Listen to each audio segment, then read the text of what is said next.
À la une de l'actualité également, cette fermeté de la CODEL face au spectre d'un deuxième report des élections municipales. Les municipales doivent se tenir cette fois à bonne date. C'est la démocratie qui l'exige, une fermeté de la Convention des organisations de la société civile pour l'observation domestique des élections affichées au cours d'un point de presse. Plus de précisions avec Maxime Ilboudou. Le spectre d'un deuxième report des élections municipales planerait-il sur le Burkina Faso?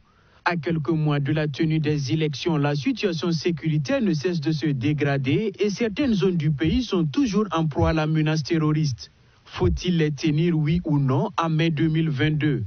Eh bien, pour la CODEL, la Convention des organisations de la société civile pour l'observation domestique des élections, il faut à tout prix organiser ces élections, car il y va de la consolidation de la démocratie. Les élections doivent se tenir, elles doivent se tenir, même si c'est avec 5 communes, elles doivent se tenir.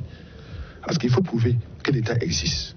Quand je dis avec 5 communes, je ne vais pas quand même blesser un peu les sensibilités, comme quoi M. Dag, la CODEL, il tient des élections. Non, nous ne sommes pas à ce stade, c'est une question de légitimité.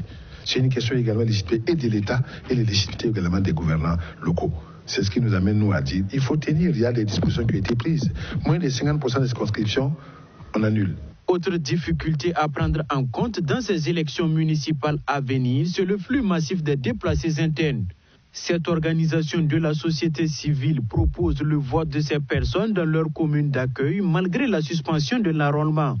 Les déplacés votent là où ils sont. Moi, je suis à Ouagadougou. Pourquoi on ne m'appellerait pas déplacé? C'est un déplacé volontaire pour des questions professionnelles. Les autres sont des déplacés involontaires. C'est les citoyens qui se trouvent dans leur pays, ils ne sont pas ailleurs et peuvent voter. Et je crois que les textes ont été pris là-dessus. Mais il appartient à l'État et aux différents, à ces démembrements de travailler à intégrer ces populations déplacées pour ne pas qu'elles se sentent marginalisées. Il faudrait faire en sorte que ces élections consacrent leur appartenance à ce pays. Ça, c'est très important. Le sentiment d'appartenance doit venir à partir de ces élections où ils seront acceptés, ils voteront librement, ils circuleront librement. La CODEL salue l'adoption du nouveau code électoral qui consacre le suffrage universel comme mot direct de désignation des maires. Même si cette recommandation sera validée en 2027, elle est déjà une victoire d'étape en ce sens qu'elle traduit la légitimité de celui qui est élu, précise Daniel. On saura qui est qui fait quoi. Les populations savent qui est qui fait quoi.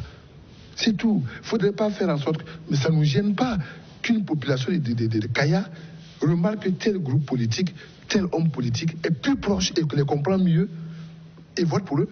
Mais c'est ça aussi. Comment voulez-vous que les Burkinabés qui sont à l'étranger votent? Sur quoi ils vont se baser? La télévision? Non, ils ont une idée des candidats. S'il y avait des gens qui étaient forts, ils auraient accepté le suffrage universel direct. Je ne vois pas qui est fort, c'est les partis qui les présentent.